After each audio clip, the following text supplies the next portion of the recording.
We're talking about a concept called astral travel. And the reason it relates is because of the concept that people can travel in a different body faster than the speed of light. Okay? And of course, thought. You can think about all kinds of things faster than the speed of light, different places. Is there actually something happening there, or are these just thoughts stay in your head?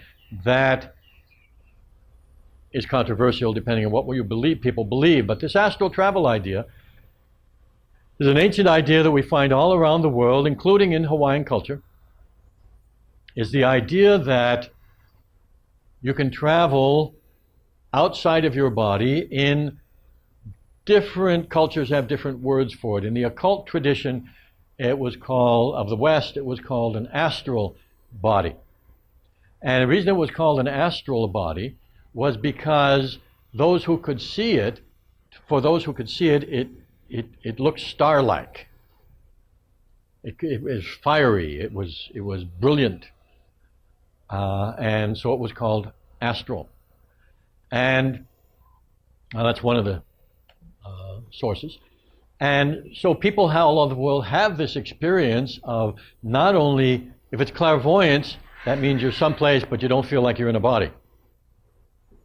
If it's astral travel, you feel like you're in a body, yours or something else, actually in a particular space. When you are there completely and not back there anymore, it's called teleportation. There's been a lot of instances of that recorded around the world as well. In the Hawaiian, the word for this is ka hoaka. Hoaka is a word that means your energy field or your aura. Ka hoaka is the sending out of that. Now we have a legend, the legend of Pele. And the legend says that Pele rose up out of her physical body on the big island. Of course, her physical body was the lava. And heard music. And in her spirit body, she followed that music all the way to Kauai. And still using her spiritual energy, she took human form so that she was dense enough to be visible. Her physical body was still in Hawaii. So that she was dense enough to be physical and could be touched. And she danced up here at the end of the road, what people like to call Lakas Heiau. And the chief of this part of Kauai at that time, Lohiau, fell in love with her. And they had an affair. But in the legend, he says to her, "Please tell me you're a real person and not just a spirit body." And she just laughed and made love to him again. Then she felt the calling of her body. And when that happened, she rose up, went back in spirit, and rejoined her physical body. Now that's astral travel to a T. Okay? I don't know why to a T, not to an O. Okay. So it is in a number of legends and also in the shamanic traditions and the magical traditions of Hawaii. This is part of the practice, as it is in many other places in the world. What in the shamanic tradition, which is like some of the stories of Maui, the shaman is able to take not his own body, but often an animal body, and travel. When I was in Africa, in the country that's now called Benin, it was firmly believed by the people that the president of the country would change himself into an antelope and go check on the people around the rest of the country. That was common knowledge. So I have experienced this kind of thing in various ways, and all I can tell you is from 2 points. From the point of doing it, you know you're doing it.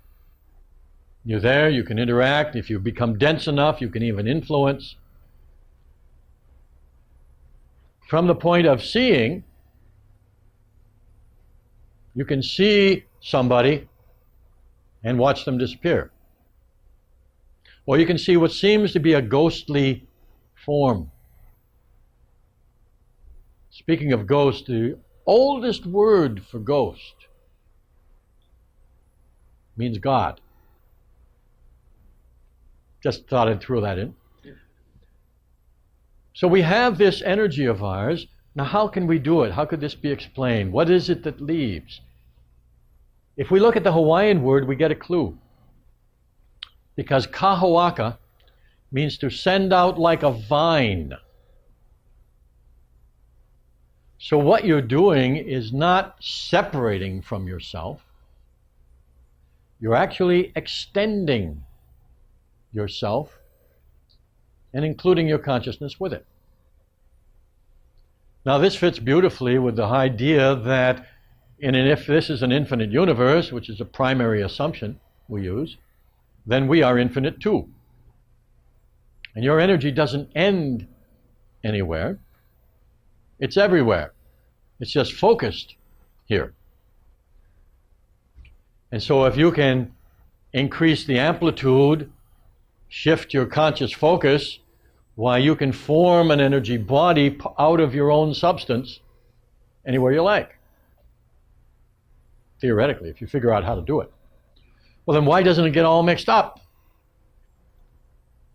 Well, I'm going to tell you how, because I had a dream in which I was teaching a class on Huna. And in the class, I taught this concept I'm about to share with you, which is a metaphor. And everybody thought it was a great concept. So, great metaphor. So when I woke up, I wrote it down so I could share it. This is a perfect moment. Thank you. He was not hired. He's not paid by the establishment. But what I taught was that your energy field is like a song. Let's take a nice, beautiful song, Hanalei Bay, Hanalei Moon. Hanalei Moon is a good song. Okay? So your energy field is like the song Hanalei Moon, which is unlike any other song, which isn't limited to one part, but it just goes out forever. It gets weaker and weaker as far as intensity goes, but it's still there. There's no place where that ends when you sing it. And yet it retains its integrity no matter how far it goes out. Now, somebody could have a powerful enough amplifier on another star system. Out of all the energy that's being broadcast, they could pick out Hanalei Moon, because it would retain its integrity. Your energy is just like that. It's your song. It retains its integrity no matter what, no matter when. Isn't that cool? What about in a future lifetime? If you accepted that idea, would it still be the same song, or do you have a different song in a different lifetime? If we want to follow this analogy, okay, and using the idea in an infinite universe all time is simultaneous, which is another Hawaiian idea, then you could call it the same song with a different arrangement.